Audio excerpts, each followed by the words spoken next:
Congresswoman.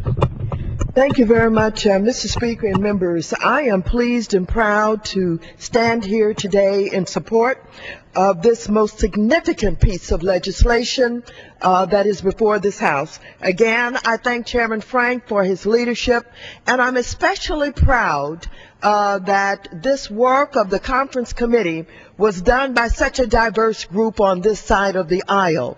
I'm especially proud that members of the conference committee included not only women, but African Americans and Latinos and Anglos. It was truly diverse, and you can see that work reflected in what came out of the conference report. For example, the CBC members of the Financial Services Committee worked on a number of these issues over the past several years, and we came up with those things that have been brought to our attention year in and year out that are finally paid attention to in the conference report. The Federal Insurance Office, we will be asking them to gather information about the ability of minorities and low-income persons to access affordable insurance products, to give consideration and mitigation of the impact of winding down a systemically risky institution on minorities and low-income communities, the expansion of the Consumer Financial Protection Bureau's advisory board to include experts in civil rights, community development, communities impacted by high-priced loans and others, and perhaps most importantly, the establishment of the offices of minority and women inclusion at each of the federal financial services agencies. These offices would provide for diversity in the employment, management, and business activities of these agencies. The data for the need for these offices speaks for itself. Diversity is lacking in the financial services industry. Within the GAO reporting that from 1993 to 2004, the level of minority participation in the financial services professions only increased marginally from 11% to 15.5%.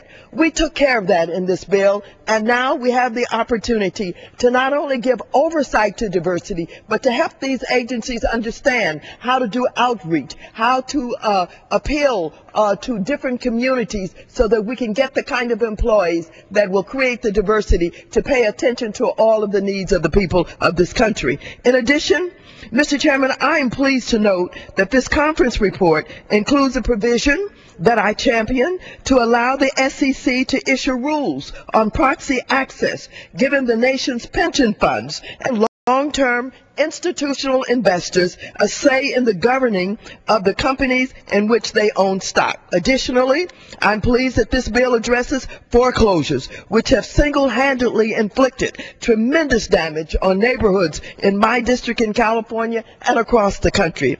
It has long been my position that this bill would be incomplete without directly addressing the needs of America's homeowners and neighborhoods. That is why I fought for an additional $1 billion in funds for the Neighborhood Stabilization Program, a program whose authorizing legislation I wrote in 2008, and it is helping neighborhoods all across this country who have foreclosed properties and run-down properties that are driving down the price of other homes in that community. Now we can rehabilitate those properties and keep the values up of the homes in the neighborhood.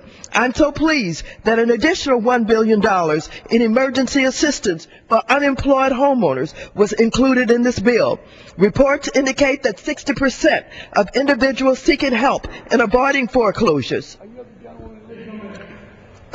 are doing so because they are unemployed. This funding will provide a critical bridge for homeowners during periods of joblessness and allow them to maintain stable housing for their children. This $2 billion combined with an additional $6 billion I have secured for NSP through 2 rounds of funding is another step toward addressing the foreclosure crisis. But more needs to be done. That is why I'm pleased that the Treasury has committed to providing another $2 billion for unemployed homeowners in addition to the amounts provided under this bill. And that is why I will continue to fight for both additional funding and for loss mitigation legislation, which would make it mandatory for banks to offer real, sustainable loan modification offers. Mr. Chairman, thank you for your assistance. Thank you for your support. Thank you for your leadership. I'm proud to be a part of this Congress, so proud to have been a part of the conference committee, and I think we're doing all Americans justice in this bill as we pay attention to needs that have been so long overlooked.